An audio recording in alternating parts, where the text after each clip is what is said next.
Você que estuda para concurso, sentindo as dores da fibromialgia, uma dor que ninguém vê, e fica perguntando se você tem direito a concorrer às vagas PCD, hoje nós vamos abordar tudo o que você precisa saber sobre o acesso às vagas PCD para o candidato com fibromialgia.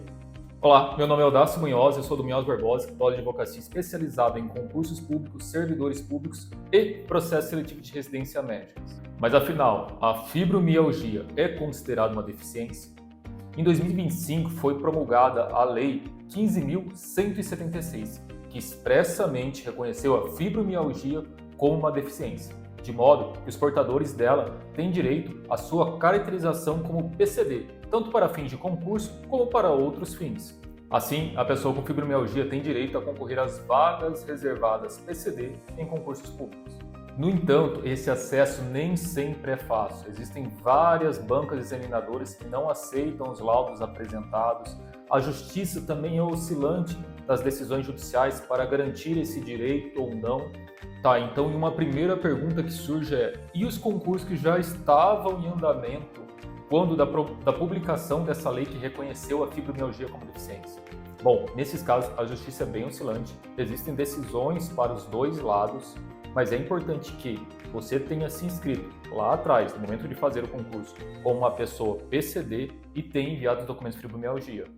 Então, com isso vai ser analisado caso a caso para ver o grau da questão da fibromialgia e como isso afeta de longo prazo.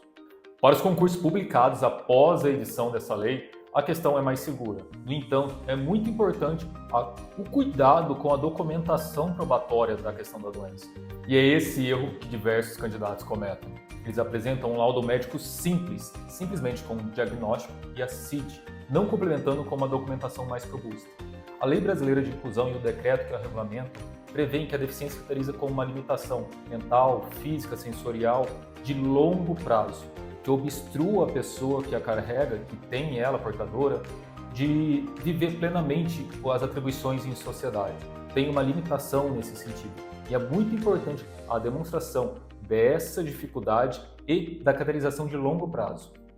Assim, não basta apenas a demonstração que você tem fibromialgia. É preciso demonstrar ainda que ela é um impedimento de longo prazo, que ela impõe barreiras reais para realizar as atividades do cotidiano e que ela te traz uma real desvantagem em relação a outras pessoas. Então, como a gente disse, não basta um laudo médico simples, é preciso uma documentação médica mais robusta. Tá, mas qual é essa documentação robusta a ser apresentada? Primeiro é o laudo médico emitido por um médico especialista, um neurologista ou um reumatologista. Precisa constar a CID específica da fibromialgia e descrever com detalhes quais são as limitações funcionais impostas pela doença para você, quais barreiras você enfrenta, quais as dificuldades do dia a dia e há quanto tempo você convive com ela. Segundo e mais importante por ser um requisito expresso da lei, é a avaliação biopsicossocial.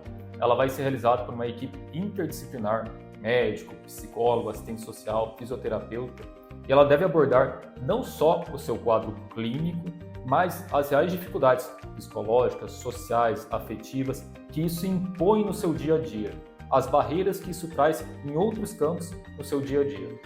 E exatamente essa avaliação biopsicossocial que vai demonstrar que essa fibromialgia se trata de um impedimento de longo prazo para você.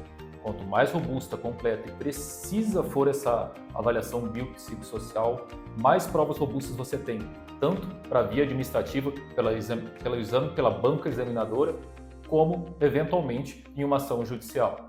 Tá, mas o que acontece se a banca negar o seu reconhecimento como PCD?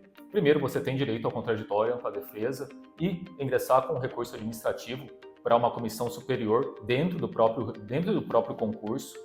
Eventualmente, se mesmo esse recurso administrativo for negado, você possui o caminho judicial, podendo ingressar com uma ação judicial e requerer uma medida liminar para continuar no concurso como PCD.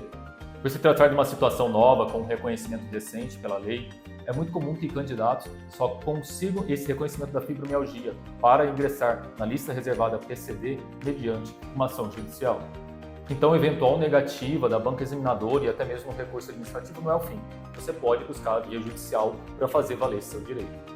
Mas como eu disse, é muito importante que você tenha a sua documentação médica muito completa, seja o laudo médico e a avaliação biopsicossocial. Eles são cumulativos, não é um ou outro, são os dois.